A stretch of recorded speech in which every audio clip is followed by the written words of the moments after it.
Opa, tudo bom?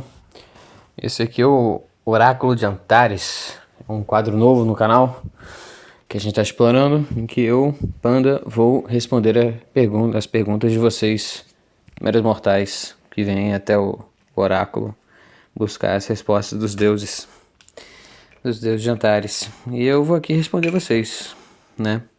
Responder vocês em nome dos céus superiores, em nome das verdades ocultas e das estrelas inalcançáveis. Vamos lá. Primeira pergunta. Em um comentário no grupo do Telegram, você disse: o melhor do Caldela são seus comentários metanarrativos autodepreciantes e seu teatro mundos.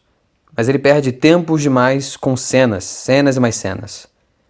Poderia explicar melhor? Bem, essa pessoa aqui tá se referindo a um livro do Leonel Caldela, autor brasileiro contemporâneo, que tem muitas ligações com o pessoal do Jovem Nerd, né? E esse livro em questão é o Caçador de Apóstolos.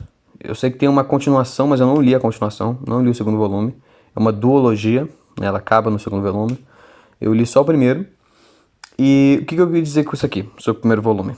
Esse é um livro que vai fazer uns 4 anos que eu li ele, mas eu ainda lembro um tanto de coisa. Eu fiz um vídeo com o Miorin na época sobre o livro, dei a nota 5 de 10. Hoje em dia eu daria menos. Eu daria nota menor. Eu daria acho que um 2. Acho que um 2 de 10. Acho que já tá bom o suficiente. Mas enfim.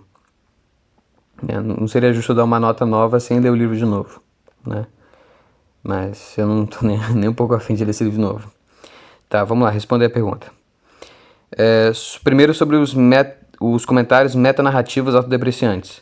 Bem, esse é o primeiro parágrafo do livro, né? O primeiro parágrafo do texto da história mesmo, né? É um dos protagonistas, né? Um narrador protagonista que que que ele vai começar já no primeiro parágrafo, né? Falando que ele é um escritor, né? E que os escritores são covardes, né? Que falam da vida dos outros como se entendessem de algo, mas que, né, falam de batalhas, espadas e seguram penas, né? Falam de sangue, morte e escrevem isso tudo aí no conforto da casa e da lareira, né? Ao abrigo da guerra. Que falam sobre amor e só beijam livros, né? As coisas assim, é interessante.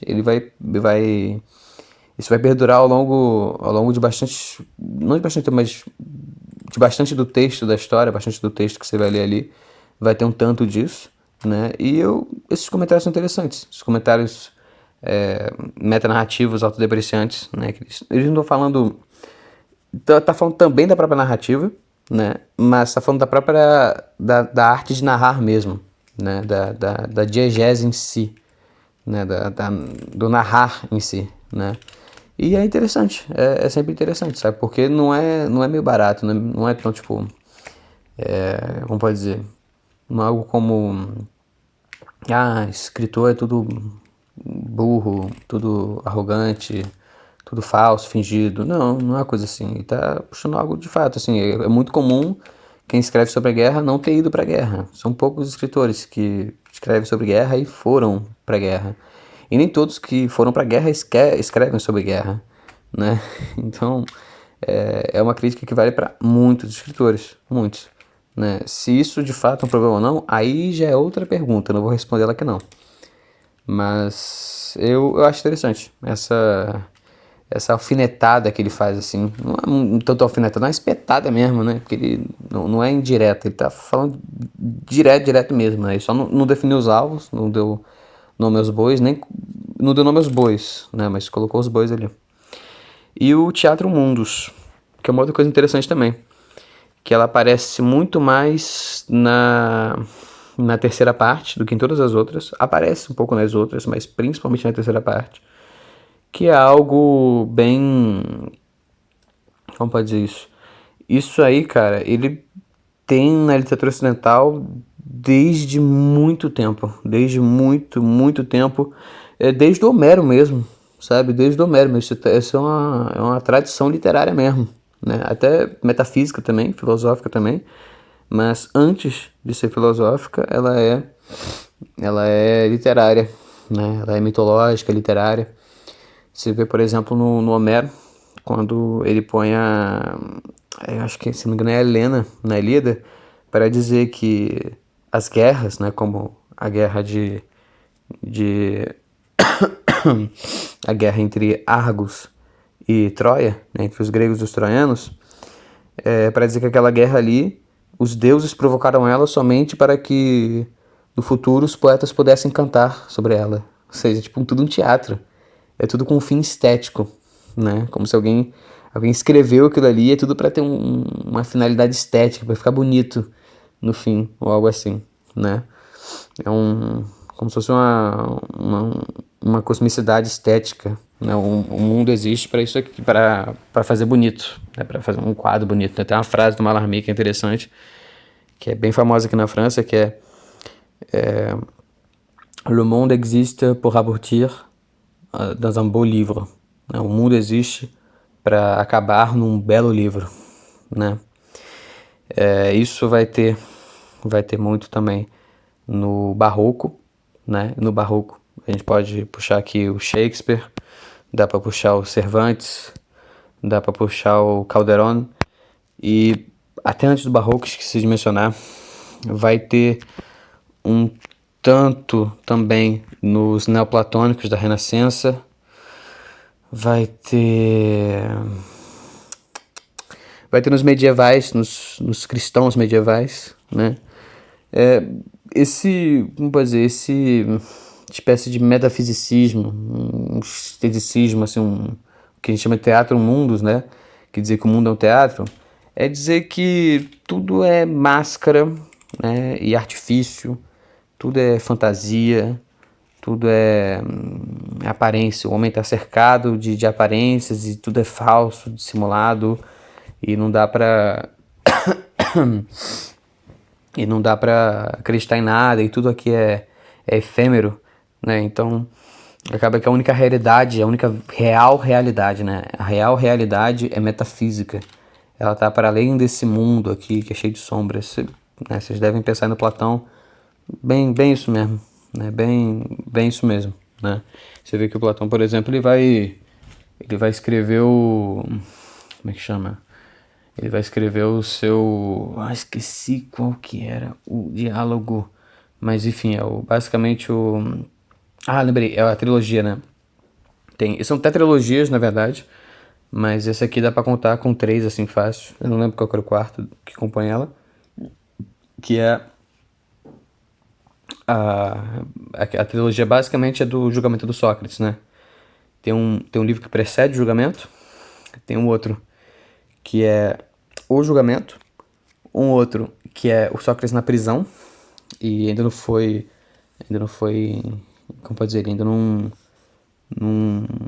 ele já recebeu a sentença, mas ele resiste e fica ali. E tem um outro que é aquele que ele finalmente morre, né, que ele bebe a cicuta e morre, né. Basicamente, tipo, a vida do Sócrates aí, ela é mostrada, não é descrita, né, porque não tem narrador. Você tem narradores personagens, mas você não tem um narrador onisciente, coisa assim, né. Basicamente aí o que acontece é um teatro, né. O Sócrates, ele causa problemas, ele é acusado por problemas que ele não causou, né, ele causa alguns problemas, depois ele é acusado por problemas que ele não causou, ele sobe em cena, né? Ele sobe numa cena ali, como é que chama, no julgamento dele. Depois ele vai pra prisão, e aí ele encena mais um pouquinho, e depois ele morre, né? No fim ele faz um grande discurso ali, né? Cheio de monólogos da parte dele, não somente, mas consideravelmente cheio de monólogos da parte dele. As pessoas sempre conversando, tem muito diálogo, né? Lembra um teatro, só que é um teatro da razão, né? Aí é um teatro do realismo idealista, do realismo platônico, por assim dizer, né? E a mesma coisa do Sócrates, né? A ideia de que, se eu não me engano, não está em nenhum desses diálogos, é em outro que não faz parte dessa tetralogia, está em outra tetralogia, que é o famosa alegoria da caverna, né? O mundo, porque a alegoria da caverna as pessoas não lembram, né? Que ela é mais uma parábola, né? Ela é uma parábola, né? Então, enfim, mas o nome alegoria meio que já pegou, já entrou na moda, né? Que é de que um homem, ele vive num mundo ali né, vive num mundinho dele com outras pessoas, descobre um dia que está acorrentado, se liberta das correntes, sai andando, vai descobrindo como é que funciona o mundo dele, e até que ele chega no mundo das ideias, volta com as boas novas, fala, opa, e aí galera, tirem suas correntes, isso aí são só sombras de formas, né, que passam de formato, né, sombras de simulacros, né, são sombras de simulacros que passam, né, vêm de um lado, vão para outro, depois desaparecem para sempre, né, vêm do nada e vão para o nada, e, pô, além disso aqui, existe o mundo das ideias, que é tipo uma espécie de Campos Elíseos platônico, é a versão platônica dos Campos Elíseos, né, algo assim, onde os deuses são as ideias, né? As ideias é o mundo de alegorias, né? A justiça é como que uma pessoa. A justiça, a verdade, a beleza são como que pessoas, né? Ou todas as três confundidas em uma, ou algo assim. Mas enfim.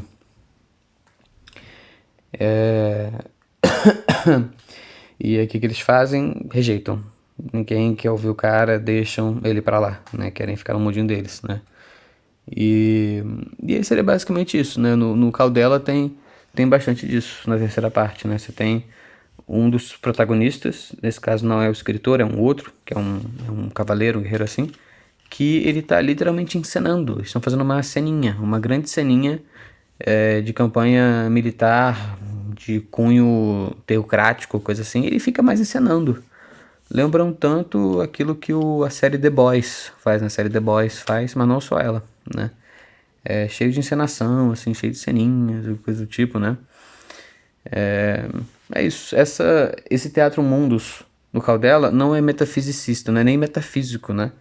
É um livro bem. Ele é bem. Não é nem um ceticismo, é um ateísmo absoluto mesmo, sabe? Só que é engraçado, porque é um mundo dominado por uma visão teocrática. É um mundo dominado pela teologia, pela teocracia, pelo teísmo, e bota ismo aí, o sufixo ismo com força nesse teísmo aí, né? Mas ao mesmo tempo é um absoluto ateísmo. É um absoluto ateísmo e tal. Então a questão metafísica, ela não existe tanto. Tem magia, claro que tem magia, mas a magia é uma ferramenta sobre a qual se erguem mitos, né? Se erguem mitos, falsidades, enfim. E, bem, né? Eu acho que já está respondido. Então, assim, cara, a primeira parte é ruim, a terceira parte é boa, a segunda parte é legalzinha. Não recomendo o livro. O livro não agrada não, mas enfim. Eu acho que ficou claro, né? Os comentários metanarrativos, autodepreciantes e o Teatro Mundos, né? Eu acho que ficou clarinho, acho que ficou claro já. Tá, calma aí. Eu tenho que falar uma coisa da segunda pergunta ainda, da primeira pergunta ainda só. Essa visão do Teatro Mundus, ela foi subvertida no século XVIII. Ela foi subvertida no século XVIII pelos, não vou dizer somente, mas majoritariamente pelos iluministas. Até onde eu sei é eles mesmo, até onde é só eles. Mas eu não vou dizer que é só eles, entendeu? Eu sei que eles fizeram isso aqui no Ocidente. Aqui no Ocidente eles fizeram. Principalmente na França e acho que na Inglaterra não, mas na França teve bastante. Na França muito. Voltaire, Rousseau, Marivaux, outros mais, bem mais outros mais, enfim. Eles não disseram que não existe isso. Não é isso que eles disseram. Eles ainda tinham a noção metafísica na cabeça, né? A maior parte deles, né, acreditava em coisas superiores, como leis da natureza, né? Eram teístas, acreditavam numa espécie de ser superior, que não necessariamente era o Deus cristão ou o Deus abraâmico ou coisa assim, né? Era tipo um relojoeiro, né? o grande relojoeiro, né, do Voltaire, enfim, mas não só dele. É que o termo, se eu não me engano, vem dele, né? Se não vem dele, ao menos foi ele que popularizou, né? Ele escreveu tanto sobre isso. Mas ali eles não estão negando que isso acontece. Eles basicamente estão gozando disso. Eles estão se aproveitando disso. Não é se aproveitando, eles estão tirando... Mas como eu vou explicar isso? Eles estão se deleitando nessa ideia. Porque eles passaram a gostar do baile de máscaras, do eterno desvelar, atrás da máscara só tem outra máscara, de que você nunca encontra uma verdade final e é sempre uma descoberta, você está sempre procurando as coisas assim, sempre indo atrás, né? De certa maneira eles têm um jeito de ver o mundo que lembra um tanto, não é a mesma coisa, mas lembra um tanto os grandes fenomenologistas do século XX. E ao mesmo tempo também os grandes naturalistas, né, realistas, naturalistas do século XIX, né? É engraçado isso porque no século XVIII eles têm tipo, olha, a única realidade real mesmo é a superior, é a realidade metafísica, mas aqui embaixo é Ravel Ravelin. Aqui é só fumaça da fumaça. E olha que é irado. Tipo, aqui é só cor e tecido e fantasia e máscara e artifício e teatrinho e coisa assim. Isso é muito legal, isso é irado. Já no século XIX vai para vai para algo como não, na verdade, aqui embaixo as coisas são fixas sim, e lá no céu não tem nada, sabe? Lá no céu Deus morreu e não tem esse mundo metafísico, mas é aqui embaixo a realidade está aqui e a ciência descobre. A ciência não é empirismo, né? Não é exatamente o empirismo, porque enfim, mas seria uma espécie de cientificismo, de naturalismo, né? Tipo, a natureza tem leis que não só a filosofia e a razão trazem, mas a experiência científica vai trazer também.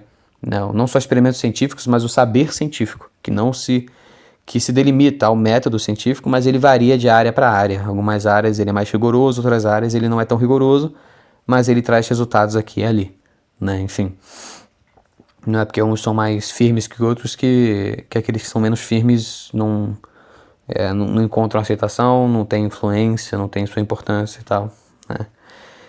E no século XX essas coisas meio que são, como pode dizer, eu não vou dizer que foram refutadas, mas elas caem por terra no sentido de que elas são abandonadas majoritariamente. Não dá para dizer, nunca dá para dizer totalmente, mas são majoritariamente abandonadas, e você vai ter muito mais a questão do aqui embaixo é um baile de máscaras, é um grande desvelar que não acaba mais, né? Um grande descobrir, e não tem verdade final, não existe um fim, né? Não existe um sentido final e tal.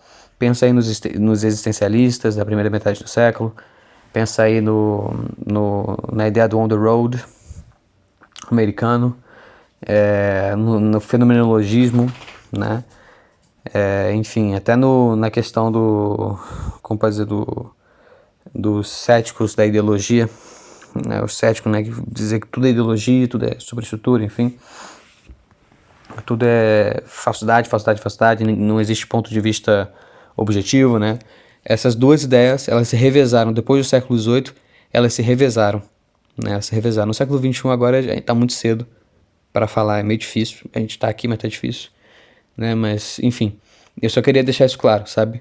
No século XVIII, a gente vai de nossa, que terrível que o nosso mundo é só, tipo, o mundo material, que é tudo só sombra, né? Sombra pra cá, sombra pra lá, máscara, disfarce, tipo um carnaval que não acaba mais, assim, sabe? Só traição, adaga nas costas e traição, adultério, coisa assim. E essa noção, a gente passa a gostar, a gente, né, como eu tô pegando a humanidade como um todo, né? A gente passa a gostar dela no século XVIII, passa como pode dizer, já ia falar em francês aqui, passa a regarder, né? Passa a olhar ela com uma certa condescendência, uma certa, como é que eu vou dizer, uma certa frieza, uma distância, né? Começa a olhar ela negativamente, mas não como um perigo a ser enfrentado, mas sim como uma besteira a ser desprezada, desconsiderada, ignorada, deixada de lado, assim, esquecida, né? Morreu com Deus, isso aí morreu com Deus, seria algo assim, né? Isso vem mais no século XIX, e no século XX a gente, né, a gente passa a gostar muito dessa ideia e a rejeitar a anterior que também via do século XVIII, a ideia anterior de que existia algo fixo, né? É que no século XVIII isso era nos céus superiores, né? Onde os homens não alcançam. E no século XIX é aqui na Terra, é bem debaixo dos nossos pés, é bem debaixo do nosso nariz. Não é lá no céu, é aqui, né? Aqui na Terra, enfim.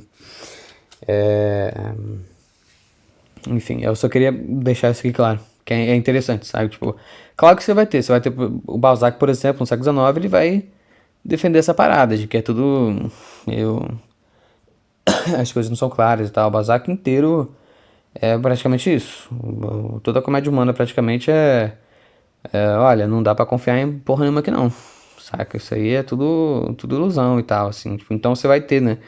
Você vai ter no século XX, você vai ter bastante gente defendendo a questão da ciência, o cientificismo, coisa assim. Então, não é dizer que... Não quero dar uma visão homogeneizante de cada século, né? O século XVIII era assim, o XIX era assim, o XX era assim, né? Não, mas é só dizendo, tipo, que entrou na moda, por assim dizer, sabe? Que entrou na moda, conseguiu muito financiamento, conseguiu muitos leitores, impactou muita gente, influenciou muita gente, né? Estendeu sua influência para instituições, né?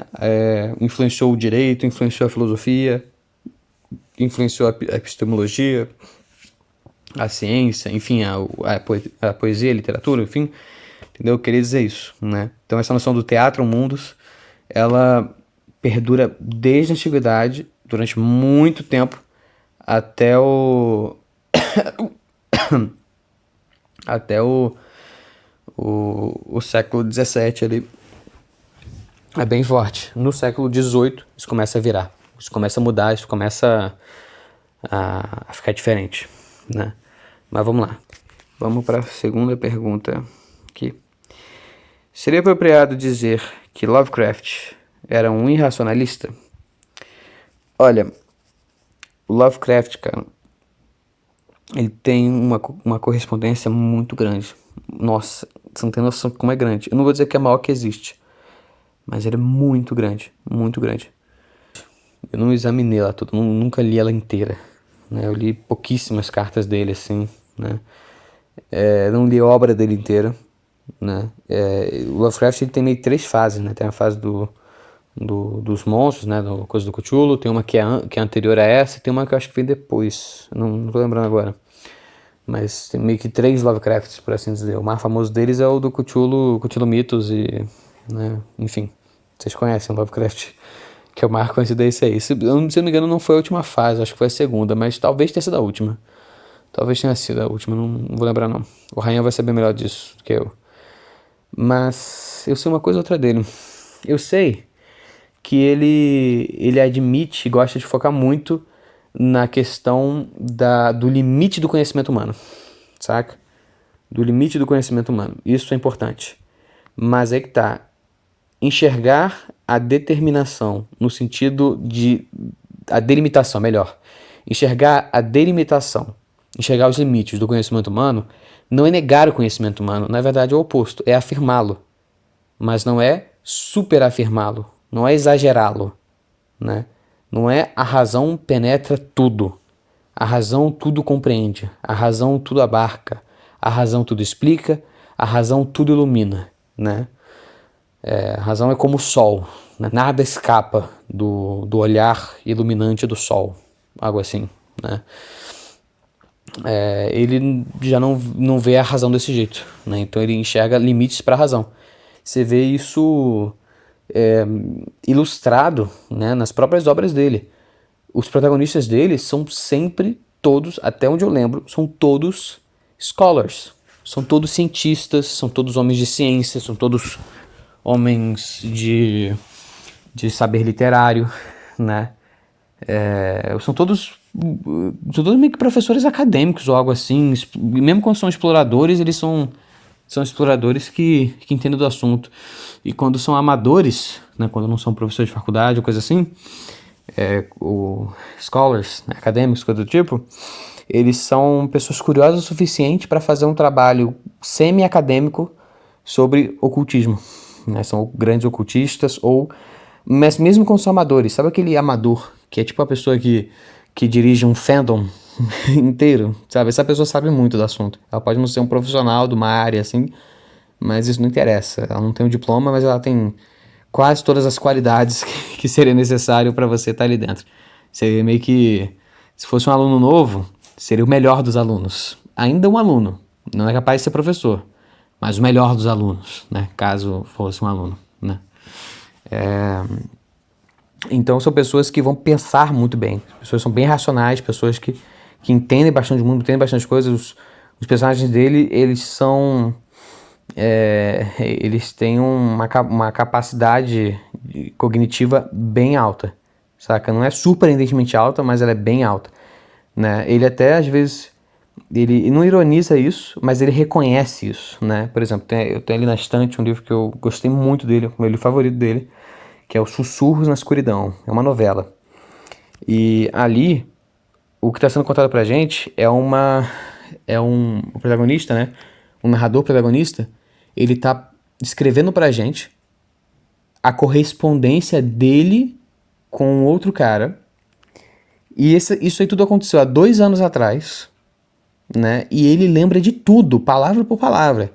E ele fala, o que eu tô escrevendo aqui, das minhas cartas, das cartas dele, tá igual ao que eu escrevi e ao que ele me escreveu. A questão é, vocês vão entender logo mais tarde. Eu perdi tudo, todas as cartas, mas eu lembro de tudo. Eu lembro de tudo, tá? Eu sei que é difícil de acreditar, mas eu juro, eu não sei como. A minha memória é muito boa. E ele vai falar isso, não todas as vezes, mas vai falar várias vezes. Várias vezes ele vai falar, eu não sei como a minha memória é tão boa pra isso aqui. Eu sei que eu sempre tive uma memória boa, mas eu não sei como ela é tão boa pra isso aqui em específico. Mas eu juro pra vocês, eu não tô mentindo, né?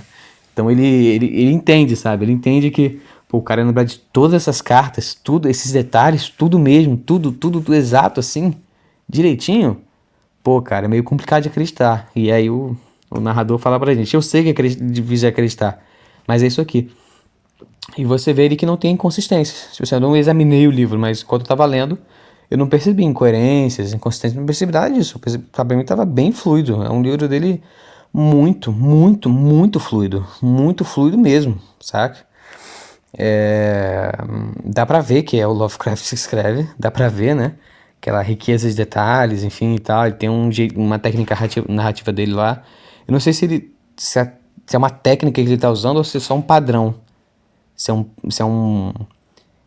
um padrão de escrita dele, né? Mas eu percebi isso, só que isso é conversa para outra hora. Isso é uma outra pergunta que ainda não me fizeram, né? Então não vou ficar respondendo essa pergunta paralela, não. Mas assim, você vê nessa história mesmo aí, por exemplo, vamos dizer, você vai ter um cara que é um scholar, que é um profissional da área, um professor de folclore, né? De mitologia, de folclore, enfim, lendas, coisas do tipo. E um outro cara que é um amador, que é um cara que estuda ocultismo, coisa assim, mas que mora no campo lá e tal, assim. E isso é dito mesmo pelo próprio protagonista, né? Ele diz pro cara, ele tá escrevendo a carta, ele tá escrevendo pra gente, tá reescrevendo pra gente a carta que ele escreveu há muito tempo, né? E na carta que ele escreveu há muito tempo, ele dizia pra esse outro cara amador, falar, você é incrivelmente inteligente, coisa assim, é muito bom falar contigo, uma pessoa assim, tipo, um igual, né, pra variar, né?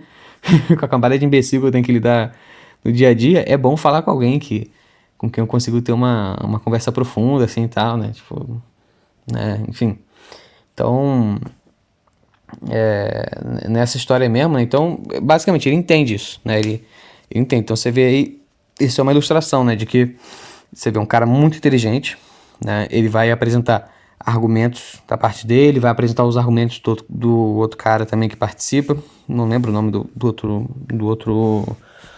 Dá pra dizer protagonista? Não vou dizer protagonista, mas de certa maneira sim, né? De história meio que dividida nos dois, assim, né? Enfim, o outro personagem. O outro personagem que também é principal, né? O outro principal, né? Os dois são bem inteligentes, muito inteligentes, Mas o protagonista que está narrando pra gente tudo, tá reescrevendo as cartas pra gente, 2 anos depois de elas terem sido escritas e terem desaparecido, como ele já diz já no início, né? Você vai lendo na história, você entende. Ele... Como é que é? Ele entende o limite do conhecimento dele. Ele entende que... Ele entende que não dá pra explicar, nem pra ele, nem pra gente, como que ele lembra de tudo isso, saca? Outras coisas também vão ser aqueles clássicos, né? Tipo, era de uma geometria não euclidiana, era de uma cor que não se encontrava no espectro de cores, era uma forma que era indescritível, impossível, um som que,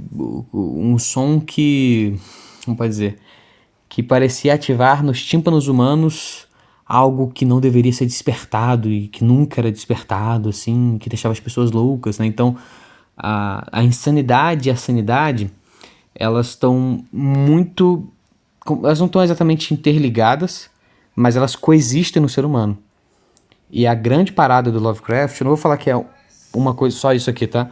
Mas a grande parada dele, assim, que eu acho maneira, muito legal nele, nos livros dele, é que ele vai botar as pessoas mais inteligentes que você vai ver, assim, sabe? Tipo, as pessoas mais inteligentes no sentido de final do século XIX, início do século XX, né? Algo assim. Você vai pegar as pessoas mais inteligentes e vai mostrar como que existe algo que consegue superar a razão deles. Algo que consegue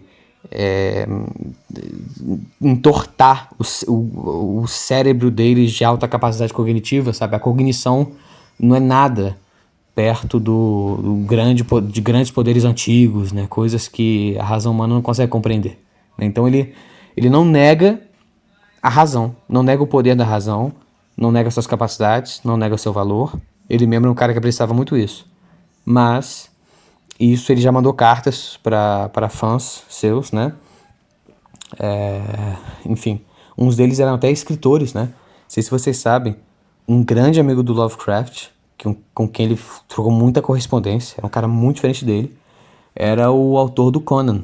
O autor do Conan, o Bárbaro. Não tô lembrando o nome dele agora, mas os dois são pessoas muito diferentes. Eles têm uma visão do mundo muito diferente. Escrevem histórias absolutamente diferentes, mas eles trocavam correspondência, né? Eles falavam da obra um do outro, gostavam muito um da pessoa do outro. Não sei se eles chegaram a se encontrar pessoalmente, ou se eles só trocaram cartas, eu não sei.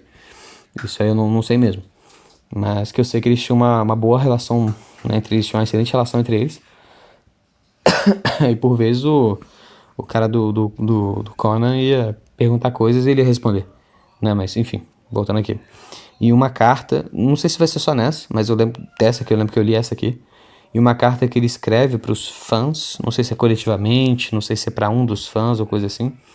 Ele explica, a visão dele explica que existem coisas, né, para além do que nós compreendemos, não só que a gente ainda não entendeu, mas é que a gente nunca vai conseguir entender.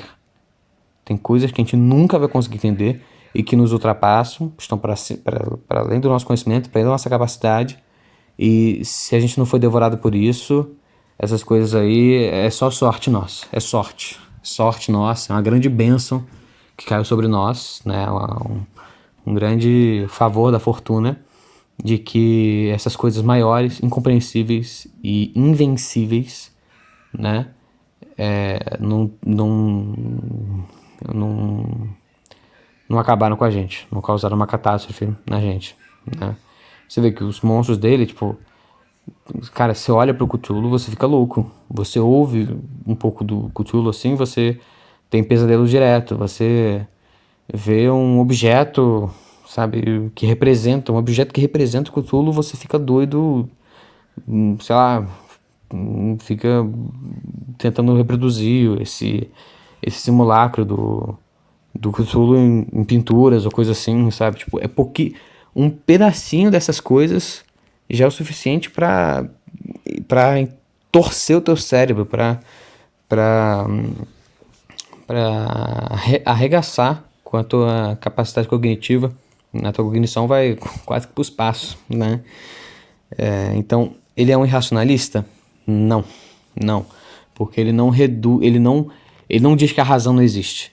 Dizer que o Lovecraft é um irracionalista é dizer que ele diz e pensa que a razão é uma grande fachada, que a razão é uma fachada e que o que existe mesmo por trás dessa fachada toda de razão é a não razão, é a emoção, né? Seria o irracionalismo seria uma espécie de emotivismo, né? É uma espécie de emotivismo, né? Enfim, é que o emotivismo vai focar muito mais em falar das emoções, não é expressar as emoções, é falar sobre, tá? Vai focar muito mais em falar sobre as emoções, quase como se a razão não merecesse atenção, né? E o racionalismo vai falar mal da razão, saca? Então, né, vai defender né, vai ter a afirmação positiva de que a emoção é a que manda e é isso aí, e o outro vai ter a ação negativa de recusar a razão, de desaprová-la, de criticá-la, de dizer o quão fraca ela é. Mas você vê que são dois lados da mesma moeda, né? O irracionalismo e o emotivismo são dois lados da mesma moeda, né? Deve ter outras formas de racionalismo que não são necessariamente interligadas com o emotivismo. Consigo pensar em algumas agora, mas não quero me estender muito mais nisso não. Mas é que geralmente, tá? E geralmente o irracionalismo vai estar ligado com o emotivismo. Geralmente, mas nem sempre. Nem sempre, tá? Nem sempre.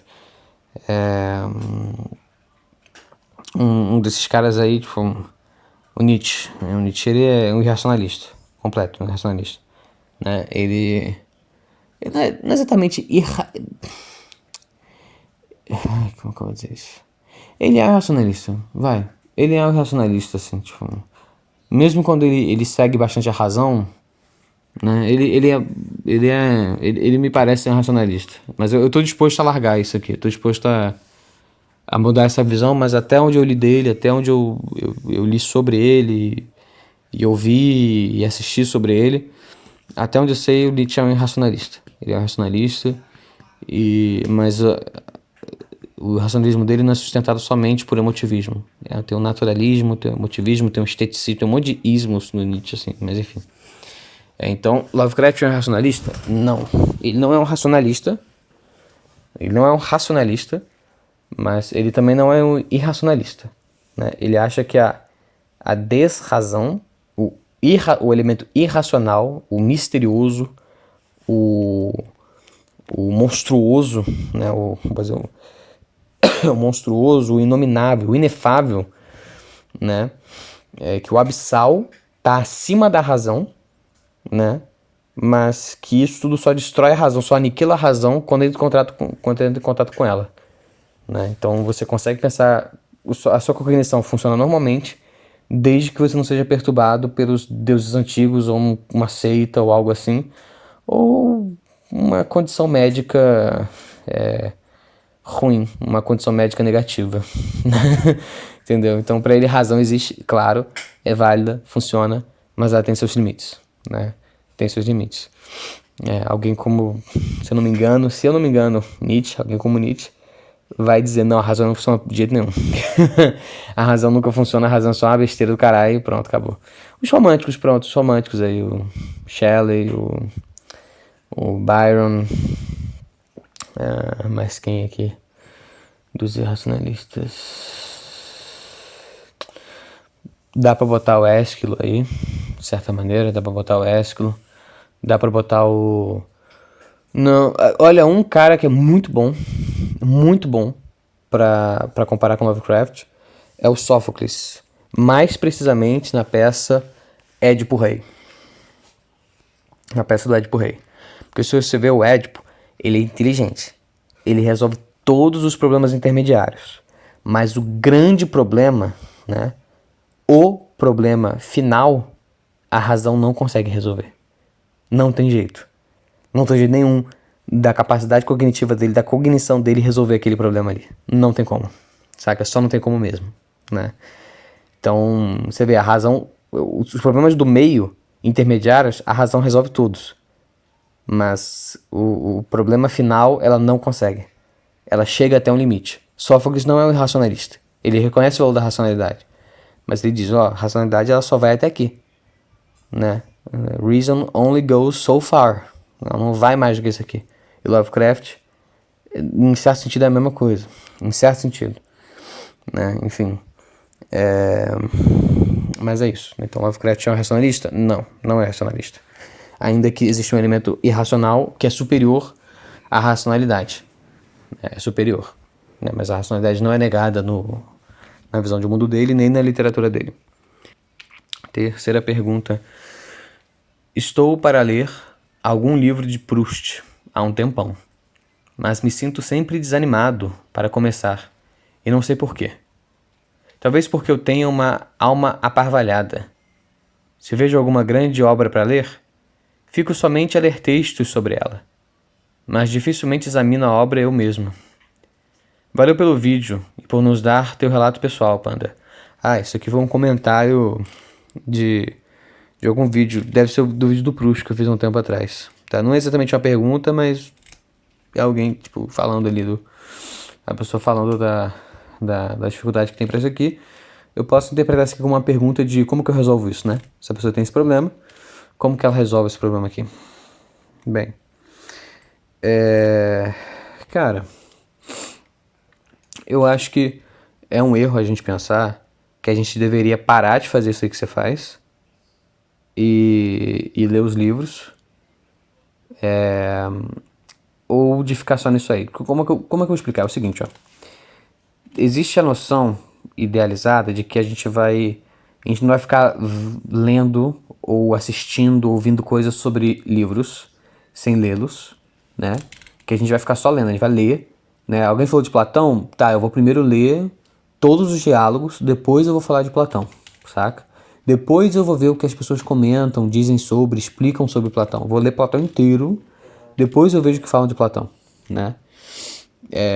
E tem a realidade mais comum, que é eu vou ficar vendo um podcast sobre Platão, eu vou ver filmes sobre Platão, sobre Sócrates, Platão, eu vou ver documentários, eu vou assistir vídeos, eu vou ver podcasts, eu vou ver um milhão de coisas sobre Platão. No seu caso aqui é o Proust, né? Eu vou ficar coisa aqui sobre Proust e eu nunca vou ler Proust, né? Cara, por que você não faz o seguinte, velho? Por que você não junta... Por que você não faz como todo mundo, né? Que é scholar, né? Por que você não junta as duas coisas, né? Que é basicamente você faz os dois. Mas eu não consigo, né? Eu ficar vendo sobre esse autor e lendo ele. Não. Não é isso que eu tô falando. Não é que eu tô falando de você ler sobre, né? Ou assistir sobre, ouvir sobre e também ler o livro ou ouvir um audiobook ou algo assim. Não é disso que eu tô falando. É de você escutar, ouvir coisas, assistir coisas, ler coisas sobre alguém, alguma obra de algum autor ou coisa assim, autor, autora, de quem você não está lendo nada, né, da pessoa em si, e ler obras de outros, sabe? Eu faço isso bastante. A maior parte dos autores que eu estou estudando, eu estou lendo outros. Eu estou estudando esse autor aqui, estou lendo outras pessoas. Estou lendo sobre outros autores. Mas eu estou estudando esse aqui, saca? Eu estou estudando esse autor aqui, em parte para evitar spoiler. Embora eu não tenha tanto problema com spoiler, eu prefiro descobrir por mim mesmo, né? Eu não tenho tanto problema com spoiler assim, mas eu prefiro descobrir por mim mesmo, assim, não acho que spoiler estraga a história, mas é que, sei lá, tem uma coisa assim legal de você descobrir por si mesmo, você lendo ali, eu acho legal, eu prefiro assim, sabe? Por mais que uma grande história não vai ser estragada por um spoiler, a falta do spoiler não faz um problema, não traz problema, saca? Então pra quê? Pra que botar isso ali? Pra que você descobrir antes? Saca? Não faz problema, beleza, mas, entendeu? Não é a ausência de problemas não é um motivo pra você... a consequência não ser ruim não é uma razão pra você, enfim, desejar a consequência tal, né? No caso aqui seria do spoiler ou algo assim, né? Então faça isso, cara. Cara, fique assistindo coisas, vendo coisas, lendo coisas sobre o Proust, sem problema, direto, sem problema. E pega outro autor pra ler, cara. Pega um outro. Porque às vezes você não quer ler o Proust agora. É normal, cara. É normal, antes de a gente começar a querer fazer uma coisa, a gente ficar estudando sobre, vendo sobre, estudando sobre, sabe? Tipo, né, você não... Como pode dizer, é muito mais fácil você conversar com uma pessoa, né, quando você já conhece ela um tanto. Né, quando a pessoa é muito diferente, assim. Então, tipo, o Proust talvez seja uma pessoa, seja um autor de uma realidade muito diferente da tua, escreve coisas muito diferentes das quais você está acostumado a ler, escreve num estilo bem diferente do que você está acostumado a ler, né? As ideias são diferentes, o estilo é diferente, tudo ali, a língua, né, é diferente, você vai ter que ler a tradução, mas se você aprender francês, eu não acho que isso vai acontecer. É... Então, assim, é normal você querer primeiro se familiarizar através, tipo, da segunda mão, né, se familiarizar em segunda mão, do que ir direto para os finalmente, né? Enfim, como pode dizer, vou pegar o seguinte, cara, vou fazer a seguinte analogia, é uma analogia heurística, o que basicamente significa que não é uma analogia real, mas ela existe só para facilitar você entender o que eu tô querendo dizer, saca? Não é um argumento, não é um argumento de convicção, mas um argumento de persuasão, né? Vamos lá, uma analogia heurística aqui boa para isso seria algo seguinte, ó. Você vai tender a confiar mais nas pessoas que os seus amigos e família e cônjuges conhecem. Você vai tender a confiar mais em freelancers, né, que foram recomendados para você por pessoas que você conhece e nas quais você confia, entendeu? Saca? Você vai, mais das vezes, ler livros dos quais... vai ler livros que são comentados pelos seus amigos gostam, coisa assim, ou amigos, ou influenciadores, ou não sei, enfim, né, guias espirituais, ou coisa do tipo assim, né? Você vai geralmente confiar mais nas coisas que outras pessoas nas quais você confia, confiam, né? Então, esse trabalho, assim, essas voltas em torno, assim, de ler uma obra e tal, elas são perfeitamente normais. Perfeitamente normais. O que eu acho ruim seria você fazer isso com um autor ali, com um autor, com uma obra, com um livro da pessoa, de um escritor tal, e você não leu nada. Assim, não precisa ser desse cara, mas não lê nada de ninguém outro mais, sabe? Você vai ficar fazendo isso com Proust e não vai nunca ler o Kafka, sabe? Você vai fazer isso com Kafka e nunca vai ler o Melville. Vai fazer isso com o Melville e nunca vai ler o Byron. Vai fazer isso com o Byron, nunca vai ler o Victor Hugo. Vai fazer isso com o Victor Hugo, nunca vai ler a Bíblia. Vai fazer isso com a Bíblia, não vai ler o Corão. Vai fazer isso com o Corão, não vai ler o Bhagavad Gita. Vai fazer isso com o Bhagavad Gita, não vai ler... enfim, entendeu? Você entendeu, saca? Você vai ficar nesse círculo. Você pode ficar girando em espiral. Tudo bem você ficar girando em espiral em volta de... Tudo bem você ficar girando em espiral em volta de um autor. Ficar meio que... Não é procrastinando, isso não é procrastinação, porque você tá lendo sobre, tá ouvindo sobre, lendo sobre, né? Não tem problema você ficar, tipo, girando em volta, assim, se aproximando... Sabe quando você faz um movimento espiral? Tipo, você não, mas, tipo, quando você vê um desenho, uma animação, um movimento em espiral, e aí tem a linha, né, que vai girando, girando, girando, girando, mas ela vai... Ela não chega no meio direto, não é uma linha reta que vai pro meio, vai pro centro, né? Vai de um dos... É engraçado, o canto do círculo, né? O círculo não tem canto nenhum, né? Mas você entendeu, tipo... Vai de uma das pontas, por assim dizer, do círculo e vai direto pro meio, né? Na espiral não é assim. Na espiral ela chega no centro, o movimento dela é centrípeto, é em direção ao centro, mas ela vai bem, ela vai pelas beiradas, vai encurtando as beiradas, vai beirada, beirada, beirada, beirada, beirada, e uma hora chega no centro. Uma hora chega ali, né? Não tem problema fazer isso. Só não exclua você ir numa linha reta direto pro centro com outras coisas. É legal assim, saca? É legal assim, é legal você estudar sobre autores dos quais você não está lendo agora e você não estudar sobre autores que você está lendo agora. Você lê eles agora e estuda outros. Quando você for estudar os outros, você lê sobre o que você acabou de terminar de ler algumas obras. Você começa a ler sobre ele aqui, entendeu? Tipo, é interessante. É legal fazer assim, saca? Eu não faço assim sistematicamente, Mas por vezes eu me encontro fazendo isso. Por vezes. Nem sempre, mas por vezes eu faço isso. Eu gosto bastante. Eu gosto de ter as duas coisas. Eu gosto muito de saber o que os outros pensam sobre diversas obras. E eu gosto muito de eu mesmo entrar em contato com elas direto. Eu só não gosto de fazer as duas coisas sobre a mesma obra, o mesmo autor ao mesmo tempo. Por isso que eu divido. Né? Aqueles que eu vou ouvir sobre e aqueles que eu vou ouvir, né? Ouvir diretamente. Né? Eu faço uma distinção. Né? Eu vou ler o Proust e eu vou ler sobre o Nietzsche. Agora eu vou ler Nietzsche e eu vou ouvir sobre o Proust, ou um outro autor que eu já li antes, ou um que eu nem li também. Um que eu nem li ainda também, sei lá, não sei, o William Blake, né, ou Shakespeare, ou coisa assim, né? Se bem que esses últimos que eu falei eu li já bastante. Eu li bastante Shakespeare, li um tanto do William Blake, então... Mas você entendeu, né? Então, enfim. Foi aqui a terceira pergunta. Quarta pergunta. Eu quero o vídeo sobre o Nouveau Roman. Ah, tá. Eu fiz um vídeo há um tempão atrás sobre o Nouveau Roman.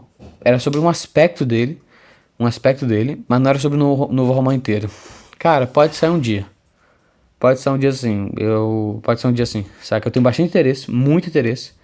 Até porque a última escola barra corrente, não é uma escola, né, mas a última corrente literária, não é uma escola, mas a última corrente, não é nem um movimento, é corrente mesmo, né? A última corrente literária foi o Nouveau Roman, sabe? Aqui na França ao menos foi o Nouveau Roman, né?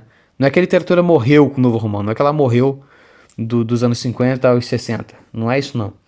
Mas é que ela depois ficou fragmentada e são tipo um autor aqui, um autor ali, um autor aqui, um autor ali, sabe? Tipo, não quer dizer que ela morreu, ficou fraca, ficou ruim, nada disso, de jeito nenhum.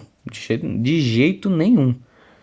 Mas foi a última grande corrente. Né? Eu nego isso, eu acho que o movimento autobiográfico ele assumiu logo depois, mas eu não encontrei material acadêmico. Eu encontrei material acadêmico que conseguia perceber isso, mas que não botava isso como uma grande coisa. Tipo, tava ali, ó, isso aqui aconteceu, e é isso, saca? Aconteceu e é isso aí, entendeu? Parece que falta trabalhos mais sérios na questão da autobiografia. Não é que eles não existam, mas parece que os que existem não deram conta do que é necessário para falar sobre isso e, enfim, parece que é isso. Parece que eles não têm peso suficiente, eles não conseguem pesar o suficiente. Eles não pesam tanto quanto o Nouveau Roman. Né? Enfim, e para diferenciar corrente de movimento literário, escola literária, cara, a escola basicamente o pessoal se regrupa ali, troca uma ideia assim, eles se influenciam diretamente. Na corrente literária, eles não se encontram pessoalmente, você não tem essa, tipo, trocar correspondência ou se encontrar pessoalmente, mas eles leem os livros uns dos outros, né? Eles leem os livros uns dos outros, tipo, sei lá, o Alain Robbe-Grillet, ele publica um livro, aí o Michel Butor lê o livro dele, fica inspirado, enfim, e defende a mesma ideia e tal, né?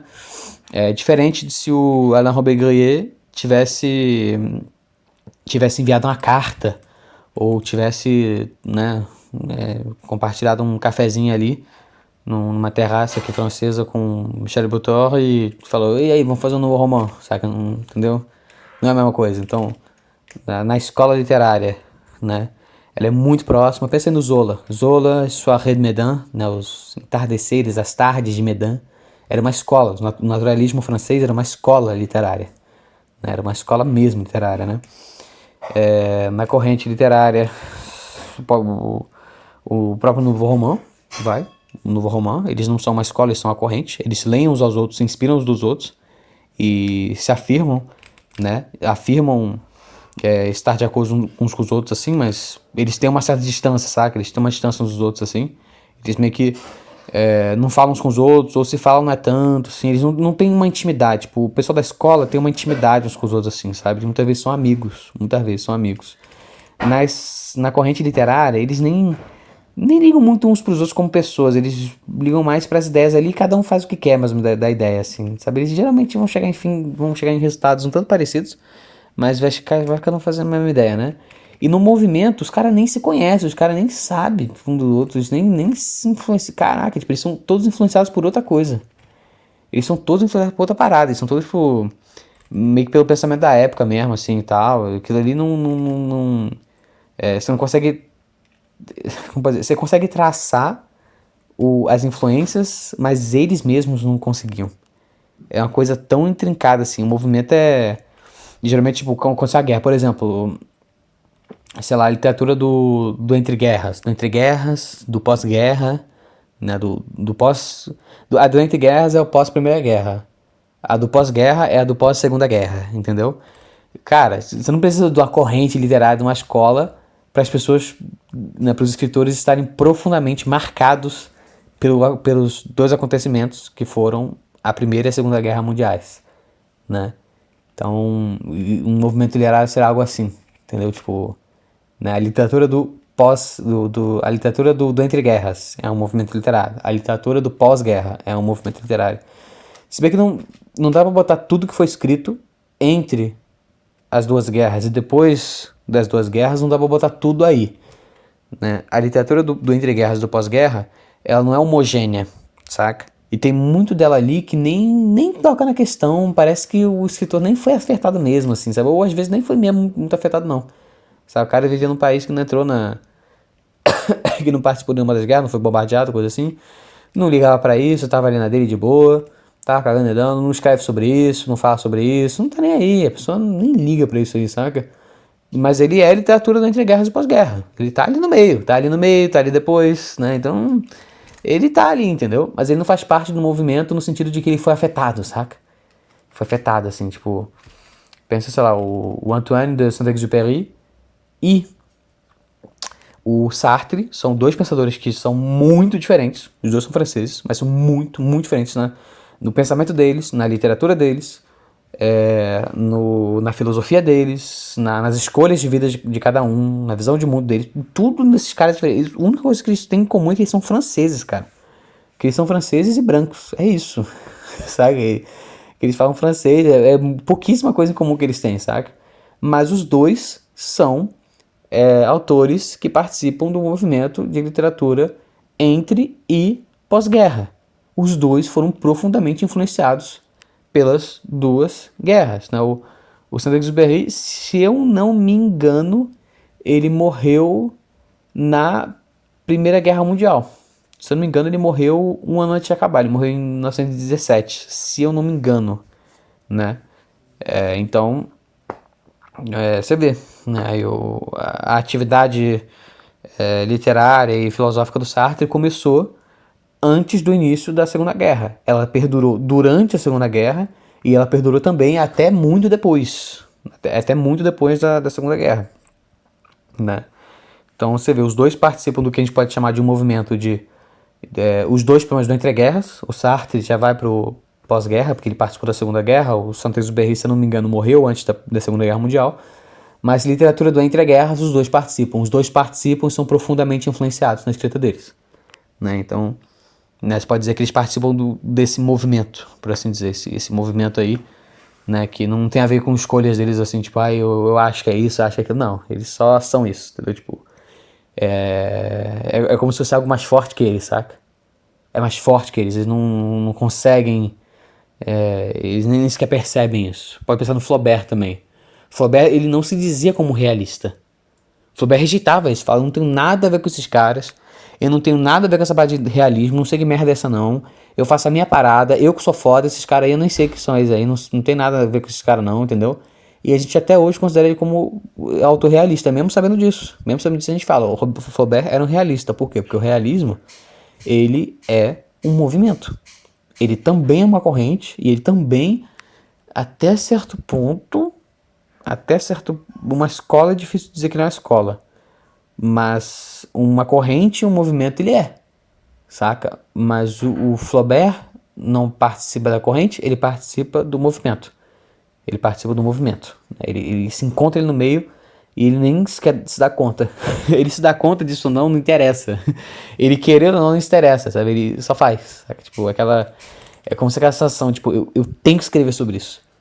Talvez se isso não tivesse acontecido, talvez se eu não me encontrasse nesse contexto aqui, eu faria algo diferente. Mas eu preciso botar isso aqui na minha história, eu preciso botar isso aqui na minha poesia, eu preciso botar isso aqui na boca dos meus personagens de teatro, sabe? Tipo, né? E isso no caso do cara saber. Se ele não sabe, ele põe e nem sabe.